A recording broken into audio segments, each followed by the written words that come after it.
नमस्कार। ये आकाशवाणी पटना है। अब आप अभिषेक दास से प्रादेशिक समाचार सुनिए। पहले मुख्य समाचार। राज्य की 4 विधानसभा सीटों इमामगंज, बेलागंज, तरारी और रामगढ़ में हुए उपचुनाव के लिए कड़ी सुरक्षा व्यवस्था के बीच मतों की गिनती जारी। 38 उम्मीदवारों की चुनावी किस्मत का होगा फैसला। निर्वाचन आयोग की ओर से संक्षिप्त मतदाता पुनरीक्षण कार्यक्रम के तहत आज से प्रदेश के सभी मतदान केंद्रों पर 2 दिवसीय विशेष शिविर का हो रहा है आयोजन। पटना उच्च न्यायालय ने राज्य में होने वाली सड़क दुर्घटनाओं में मौत और सुरक्षा नियमों के उल्लंघन को लेकर राज्य सरकार को जवाब तलब किया। और सेना भर्ती कार्यालय दानापुर ने 10 से 20 दिसंबर तक आयोजित होने वाली अग्निवीर भर्ती रैली को स्थगित किया। अब समाचार विस्तार से। राज्य की 4 विधानसभा सीटों इमामगंज, बेलागंज, तरारी और रामगढ़ में हुए उपचुनाव के लिए मतों की गिनती जारी है। हमारी संवाददाता ने बताया कि मतगणना केंद्रों पर सुरक्षा के व्यापक प्रबंध किए गए हैं। मतगणना को लेकर गया, आरा और मोहनिया में मतगणना केंद्र बनाए गए हैं। गया में बनाए गए केंद्र पर इमामगंज और बेलागंज विधानसभा क्षेत्र के लिए मतों की गिनती की जा रही है, जबकि आरा केंद्र पर तरारी और मोहनिया केंद्र पर रामगढ़ विधानसभा क्षेत्र के लिए मतों की गिनती हो रही है। मतगणना केंद्रों पर त्रिस्तरीय सुरक्षा व्यवस्था की गई है। सभी केंद्रों पर सीसीटीवी कैमरे लगाए गए हैं। निर्वाचन आयोग ने पटना में मतगणना को लेकर एक नियंत्रण कक्ष बनाया है। लोग दूरभाष संख्या 06122515-611 पर किसी भी प्रकार की सहायता या शिकायत के लिए संपर्क कर सकते हैं। आकाशवाणी समाचार के लिए पटना से डॉक्टर सविता पारीक। इमामगंज, बेलागंज, तरारी और रामगढ़ सीटों पर 38 उम्मीदवारों की चुनावी किस्मत दांव पर है। इंडिया गठबंधन से राजद के 3 और भाकपा माले के 1 उम्मीदवार हैं। एनडीए खेमे से भाजपा 2 सीट पर, जबकि जदयू और हिंदुस्तानी अवाम मोर्चा 1-1 सीट पर चुनाव मैदान में है। बहुजन समाज पार्टी ने 2 जबकि जन स्वराज पार्टी ने सभी 4 सीटों पर उम्मीदवार उतारे हैं। पिछले विधानसभा चुनाव में 3 सीटों बेलागंज, तरारी और रामगढ़ पर महागठबंधन उम्मीदवारों को जीत मिली थी। वहीं इमामगंज की सीट एनडीए के खाते में आई थी। झारखंड और महाराष्ट्र विधानसभा चुनाव के लिए मतों की गिनती जारी है। साथ ही 12 राज्यों की 42 विधानसभा सीट और 2 लोकसभा सीट के उपचुनाव के लिए भी मतगणना शुरू हो गई है। लोकसभा सीट में केरल की वायनाड और महाराष्ट्र की नांदेड़ शामिल है। निर्वाचन आयोग की ओर से संक्षिप्त मतदाता पुनरीक्षण कार्यक्रम के तहत आज से प्रदेश के सभी मतदान केंद्रों पर 2 दिवसीय विशेष शिविर की शुरुआत हो रही है। इन शिविरों के माध्यम से लोग मतदाता सूची में नाम शामिल करने, हटवाने और संशोधन के लिए आवेदन कर सकते हैं। मुख्य निर्वाचन पदाधिकारी HR श्रीनिवास ने बताया कि यह अभियान 28 नवंबर तक चलेगा। उन्होंने बताया कि मतदाता सूची में नाम जुड़वाने, हटाने और इसमें किसी तरह के सुधार के लिए कभी भी प्रखंड विकास पदाधिकारी कार्यालय या निर्वाची पदाधिकारी के कार्यालय में आवेदन किया जा सकता है। ऑफलाइन के माध्यम से कभी भी बीडीओ का कार्यालय हो या निर्वाची पदाधिकारी का कार्यालय हो, उधर भी फॉर्म अवेलेबल रहता है, उसमें उधर भी फॉर्म जमा कर सकता है। पोस्ट के माध्यम से भी फिजिकल फॉर्म्स जो भरे हैं सभी संबंधित दस्तावेज यानी आपका जन्म से संबंधित प्रमाण पत्र, आपका रेजिडेंस से संबंधित प्रमाण पत्र के साथ भेजा जा सकता है। उस पर भी आवश्यक कार्रवाई की जाएगी। मुख्य निर्वाचन पदाधिकारी ने बताया कि लोग वोटर हेल्पलाइन ऐप के माध्यम से भी ऑनलाइन आवेदन कर सकते हैं। बिहार राज्य निर्वाचन प्राधिकार ने 3 और पैक्स का चुनाव स्थगित कर दिया है। जिन पैक्स का निर्वाचन स्थगित किया गया है उसमें पटना जिले के 2 और औरंगाबाद जिले का 1 पैक्स शामिल है। अब तक 65 पैक्स में निर्वाचन प्रक्रिया स्थगित की जा चुकी है।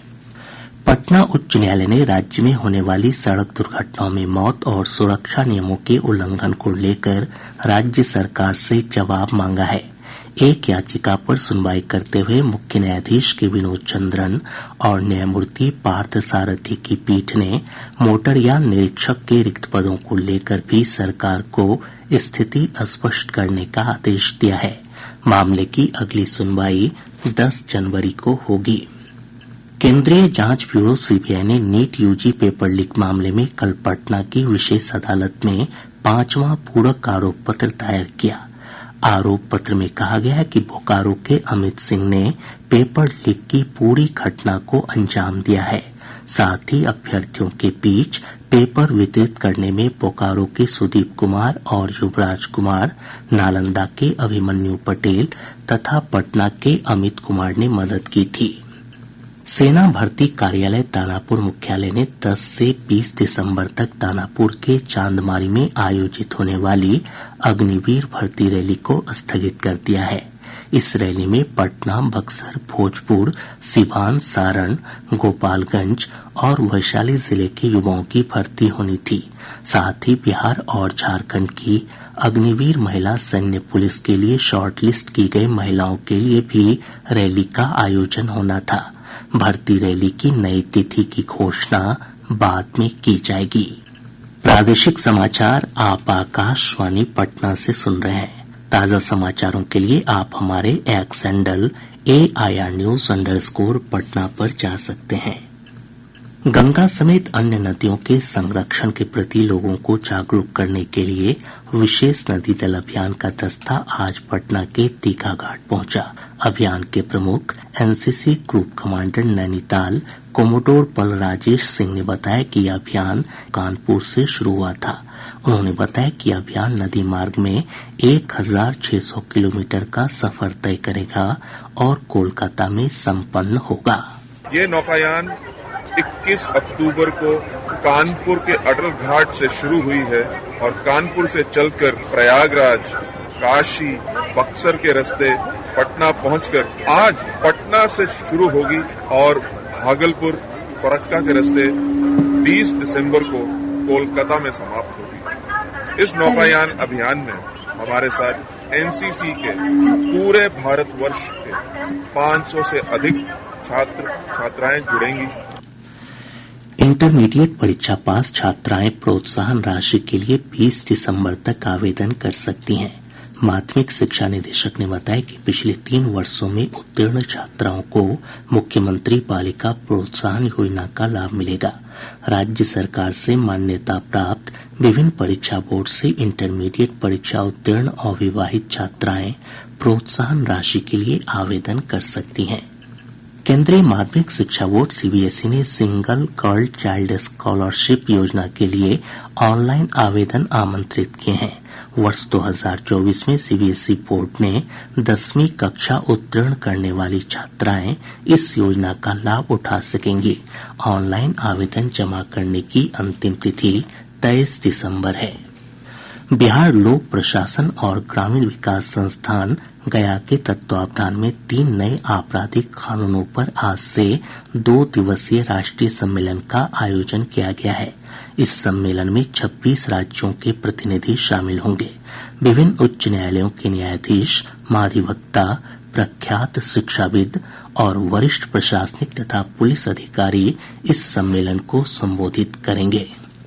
मुख्यमंत्री नीतीश कुमार आज पटना के बख्तियारपुर में प्रस्तावित पाटलिपुत्र विश्वविद्यालय के प्रशासनिक और शैक्षणिक भवन का शिलान्यास करेंगे। इस अवसर पर उप मुख्यमंत्री सम्राट चौधरी और विजय कुमार सिन्हा तथा शिक्षा मंत्री सुनील कुमार समेत कई जनप्रतिनिधि मौजूद रहेंगे। श्रम संसाधन विभाग ने 26 नवंबर से 6 दिसंबर के बीच 8 जिलों में रोजगार मेले का कार्यक्रम जारी कर दिया है। विभाग से प्राप्त जानकारी के अनुसार गोपालगंज में 26 नवंबर को रोजगार मेले का आयोजन होगा। वहीं भागलपुर में 27 नवंबर को, बांका में 28 नवंबर को और कटिहार में 29 नवंबर को रोजगार मेले का आयोजन किया जाएगा। इसी तरह 2 दिसंबर को पूर्णिया में, 4 दिसंबर को किशनगंज में, 5 दिसंबर को सहरसा में और 6 दिसंबर को अररिया में रोजगार मेला आयोजित होगा। प्रदेश में वायु प्रदूषण की स्थिति दिन प्रतिदिन खराब होती जा रही है। हाजीपुर में वायु प्रदूषण की स्थिति गंभीर श्रेणी में पहुंच गई है। पिछले 24 घंटों के दौरान यहां का वायु गुणवत्ता सूचकांक 401 दर्ज किया गया। वहीं कटिहार का AQI 307 दर्ज किया गया, जो बेहद खराब श्रेणी में आता है। मुजफ्फरपुर का AQI 293, भागलपुर और पूर्णिया का 282, बक्सर का 267, पटना का 261 और सहरसा का AQI 242 रिकॉर्ड किया गया। वायु प्रदूषण का यह स्तर खराब श्रेणी में आता है। इसके अलावा सासाराम, समस्तीपुर, अररिया, बिहारशरीफ, बेगूसराय और मुंगेर की आबोहवा भी खराब श्रेणी में दर्ज की गई। पटना के मोइनुलहक स्टेडियम में खेले गए कूच बिहार ट्रॉफी के एक मुकाबले में झारखंड की टीम ने बिहार को 8 विकेट से पराजित कर दिया। इस मैच में बिहार की टीम ने पहली पारी में 154 और दूसरी पारी में 121 रन बनाए थे। वहीं झारखंड की टीम अपनी पहली पारी में 189 रन पर ऑल आउट हो गई थी, जबकि दूसरी पारी में उसने 2 विकेट पर 89 रन बनाकर मैच अपने नाम कर लिया। पूर्वी चंपारण जिले के मेहसी थाना क्षेत्र अंतर्गत चक्रोजा शमसुद्दीन गांव में पुलिस ने एक टैंकर से 8 क्विंटल से अधिक नेपाली गांजा के साथ 2 लोगों को गिरफ्तार किया है। STF की टीम ने लखीसराय, पटना, समस्तीपुर और बांका जिले में छापेमारी कर एक महिला नक्सली समेत 4 कुख्यात अपराधियों को गिरफ्तार किया। अब पटना से प्रकाशित प्रमुख समाचार पत्रों की सुर्खियां। आज के सभी समाचार पत्रों ने अलग अलग खबरों को प्रमुखता से प्रकाशित किया है। हिन्दुस्तान ने बिहटा में सड़क हादसे को प्रमुख खबर बनाया है। अखबार लिखता है, बेकाबू ट्रक ने ऑटो को रौंदा, 3 छात्रों की मौत। दैनिक भास्कर ने शिक्षकों के तबादले से जुड़ी खबर को पहले पन्ने पर स्थान देते हुए लिखा है, गंभीर रोग के आधार पर ट्रांसफर के लिए शिक्षक कर सकते हैं आवेदन। प्रभात खबर की सुर्खी है, बिहार में फर्जी कंपनियों ने 100 करोड़ की कर चोरी की। दैनिक जागरण लिखता है, प्रदेश में न्यूनतम तापमान में तेजी से आ रही गिरावट, सुबह में कोहरा। राष्ट्रीय सहारा की प्रमुख खबर है, राजस्व सेवा के 139 अफसरों का वेतन रोकने का आदेश। आज अखबार समेत सभी समाचार पत्रों ने विधानसभा उपचुनाव के मतगणना से जुड़ी खबरों को प्रमुखता से प्रकाशित किया है। और अब अंत में मुख्य समाचार एक बार फिर। राज्य की 4 विधानसभा सीटों इमामगंज, बेलागंज, तरारी और रामगढ़ में हुए उपचुनाव के लिए कड़ी सुरक्षा व्यवस्था के बीच मतों की गिनती जारी और 30 उम्मीदवारों की चुनावी किस्मत का होगा फैसला। निर्वाचन आयोग की ओर से संक्षिप्त मतदाता पुनरीक्षण कार्यक्रम के तहत आज से प्रदेश के सभी मतदान केंद्रों पर 2 दिवसीय विशेष शिविर का हो रहा है आयोजन।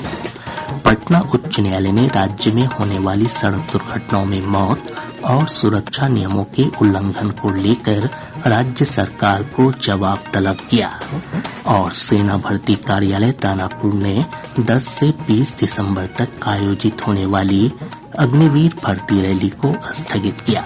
इसके साथ ही आकाशवाणी पटना से प्रसारित प्रादेशिक समाचार का ये अंक समाप्त हुआ।